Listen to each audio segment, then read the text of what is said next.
Nataliya pianos. Tonight we had another evening of classical music and live painting.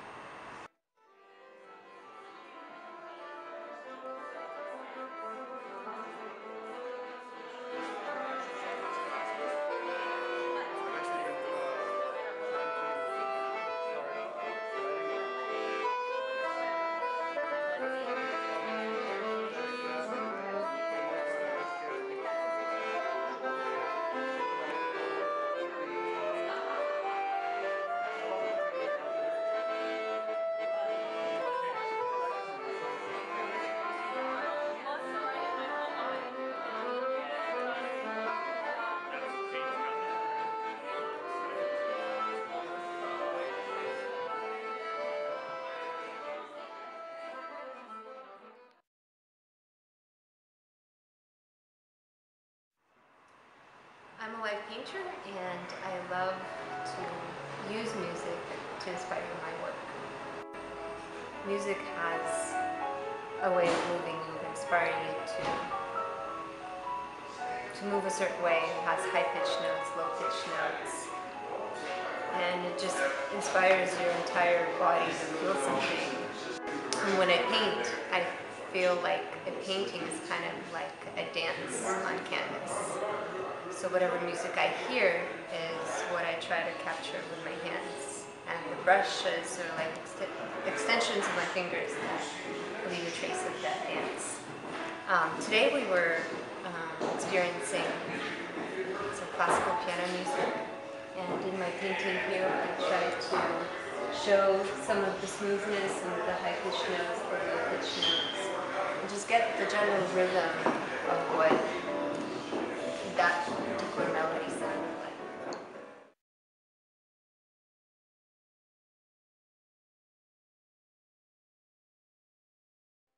When I create, I really try to capture movement. I think everything in life has movement.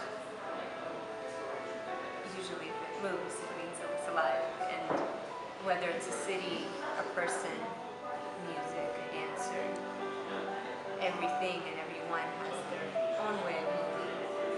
And in my work, I don't just try to capture or depict a subject or the way, the shape of something, but I really look and try to connect and get into the movement.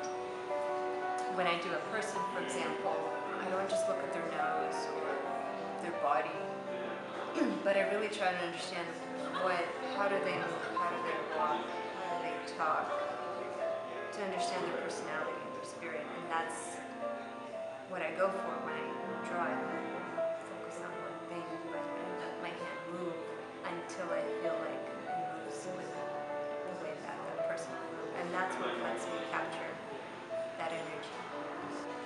I don't like to pose things. I don't like to really draw stiff things. One of my least favorite things to draw is a still life, because it just sits there and it's posed. I like when things just happen. So a lot of people ask me how long I've been painting and how long I've been drawing. And I've done it since I was a little kid. And when I went to college, I decided not to continue art. Mostly because of fear of not making it, not making money, and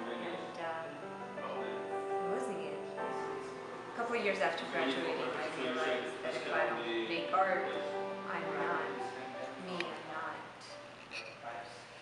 I'm wearing a lot of masks, but I'm not doing what I was given to do.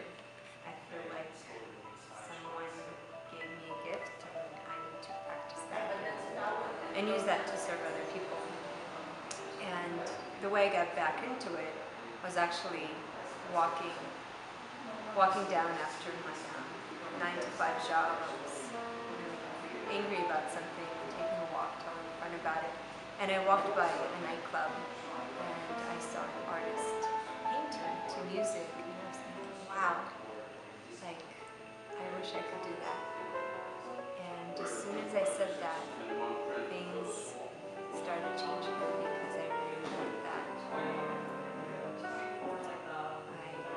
I started taking classes. I started painting on my own. I didn't have a studio for the longest time, so the outdoors was my studio, which is now a benefit because I learned to paint quickly, I learned to capture light, and I learned to improvise and just work with what I had. And just recently, about 2 years now, is when I got a studio into the arts full time. And it's been an interesting journey, but it's been very fruitful. I didn't go to a traditional art school.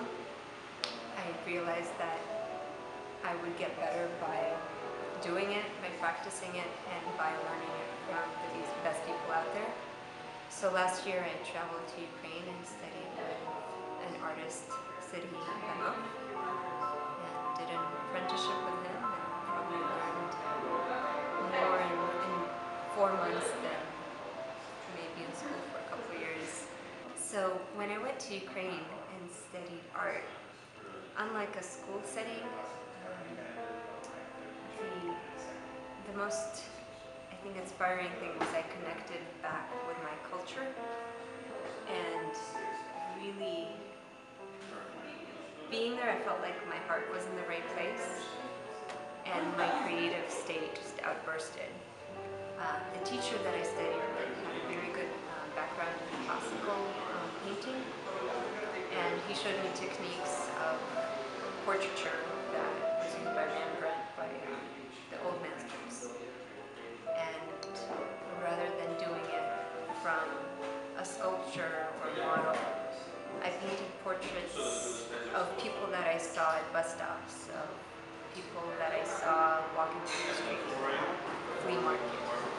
I carried a sketchbook with me, and every time I saw an interesting person, I'd sketch them out. And then when I developed painting in my studio with my teacher, I used my sketches for my compositions to develop full paintings. Also, another great thing that Miriam taught me that I don't think many teachers can teach is to connect with your creative state, your creativity.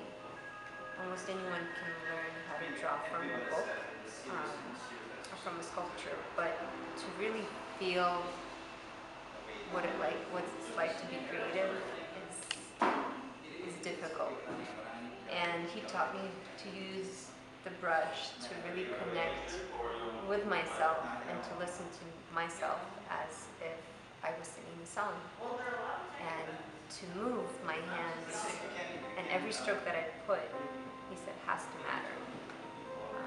And when you paint, he said, paint as if you were painting music. And I think that just resonated with me and added on to the intuitive practice.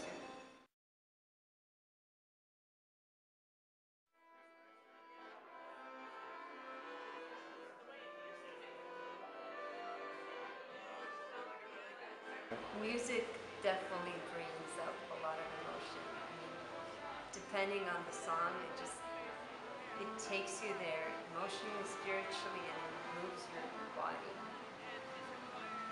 And I think that's when I create my best work, not when I just have a great model or have a great subject, but when I really connect with it and I really feel it. And then you just kind of get in the role, and until you grasp that character, you don't move it along. But when you do, you just, it's a connection. You kind of live through that moment.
take live painting to a level where it feels like a dance.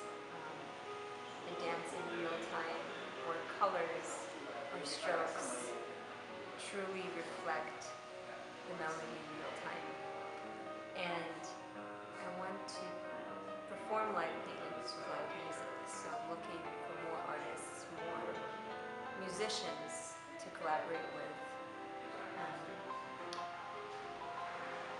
Whether it's salsa band, jazz, or a classical piece. I would love to illustrate a song, especially a performer, creating it, performing, and I could be right there capturing their act and their creative musical composition. In general, I'd like to do more live painting events to music. I'd love to perform in Los Angeles.